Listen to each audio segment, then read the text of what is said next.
everyone, welcome back to the Career Growth Method.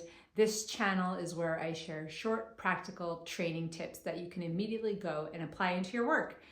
So today's topic is around visibility and results. So the previous training to this was about being strategic in your role and really being in the mindset of a business owner and working from the role that you want, not the role that you have.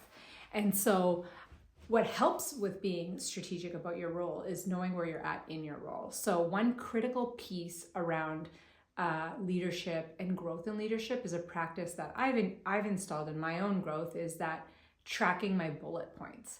So every month it's really tracking my key accomplishments and how I'm doing in the role that I have while working towards and behaving as if I'm in the role I want.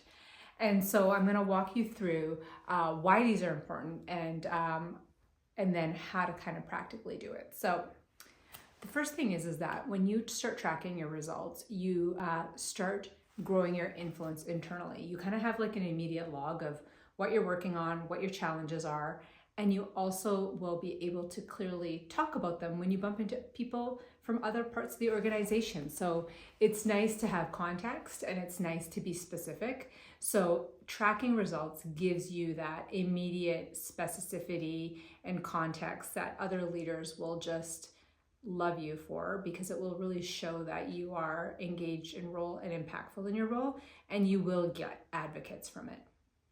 The second reason why tracking results is so important is because the same thing, knowing where you're at, what your story is, what your strengths are, what you're challenged by, are great networking conversation points. So when you talk to others outside the organization, this is an easy way for you to kind of just collate and talk in very specific contextual ways about challenges you're currently navigating, problems you're really good at solving, what you're striving to achieve. The more specific you get, the more high performing you show up as. Managers that talk about how they serve their teams is something that I tend to turn away from, because that's not a result. It's how they achieve their results. And so being able to tell the story, being results focused first, and then focusing on the how is way more compelling than talking about being a servant leader, because you might be a servant leader, but it might not be yielding any specific outcomes, which I have also seen. So being at an executive level, results first, and then you can tell the story, which is the next piece, is that tracking results gives you all this context, but it also becomes a storyboard, and you can talk about the journey that you've been on in your career or in this current role for however long you've had it. And you can kind of go from most current all the way back. And so being December right now, I think it's a great time to reflect on your bullet points. And if you haven't done it, like, let's just open up the calendar and look back to all the months and work from most current to the most past, because you'll kind of start remembering things as you go through it. But right now it's the end of December, it's getting into holiday season. What are your biggest accomplishments that you've achieved?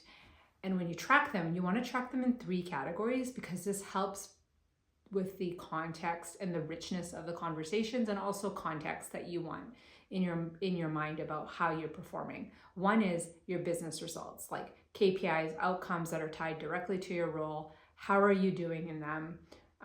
Also, like, note if there's any challenges, like, are you meeting, exceeding, or challenged in that KPI? Why? Just give yourself like an overview of like, what am I paid to do and how am I doing it?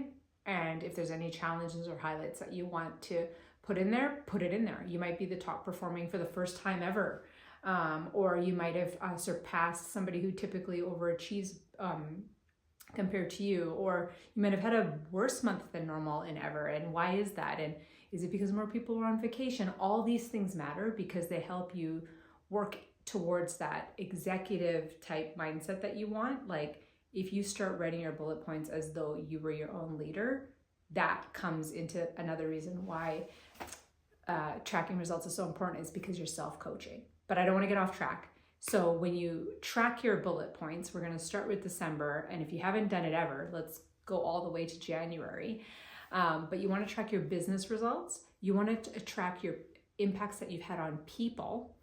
And the third one is influence. So Business, people, influence. And influence might be a combination of what you've done in the business and people. It just helps with the storyboard. And so the story is important, but like just these contexts. So just go back, and even if you're just writing 3 bullets for each month, what were the key accomplishments? And if you can't remember people and influence, just track your business results and the context of where you were performing, as though you were your leader writing it. And then also for yourself, if there's any points that you want to take away around things that you could be better at, or maybe people that you could partner with, or maybe that you did partner with in previous months to achieve a goal. So what was the story there? So when you start doing this, you get into a place where you clearly understand the track that you're creating and the narrative around your current performance and whether or not you're ready for your next promotion.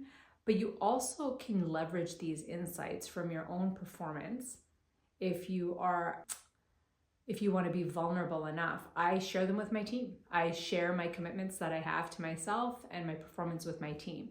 And it helps to kind of inspire the team also to start delivering on the results, because they're usually tied together.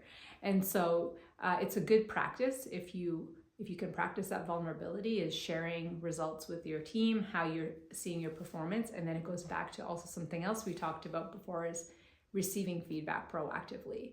So when you have a good handle on how you're performing and you're in the mindset of being in the role ahead of the one that you're in, you're going to start self-coaching yourself. You're going to have a more proactive mindset. You can be a more inspired storyteller around getting results through your team, with your team, which is a nice context on how you get results. But you also have a very clear understanding of where you're at. And it's your running resume. It's so easy then for you to go and apply for a new role, or talk in an interview about what you've accomplished, because you're always auditing every month on how you did. And that's so fun. You're in the business of you. Remember, you're here to make more money and to fuel your career growth. And auditing and writing out your bullet points every month is just a habit that will give you so much confidence and so much clarity on what you need to work on in your career. And it really puts you at the driver's seat of like owning your results and taking radical responsibility for keeping on, or getting better, and or going after more roles, because you're already ready for that next promotion. Anyways, I hope this was helpful. If you like the content, feel free to follow this channel. I also host monthly group coaching sessions. You can check them out on my LinkedIn. I would love to have you there. And if you've already enjoyed my content and had a sense of my coaching style, I would definitely recommend for the new year that you join my membership, the Career Growth membership. It's the best accountability partner you'll ever get, because we'll meet for 3 weeks in a row every month for a group coaching session. And every month's going to have a curated theme that we can focus on. And I will be growing along with my members. So that motivates, inspires me, and it keeps me accountable for my growth. And I want to do the same for as many of you as possible. So I hope to see you in my group coaching or in my membership program in the new year. Happy holidays.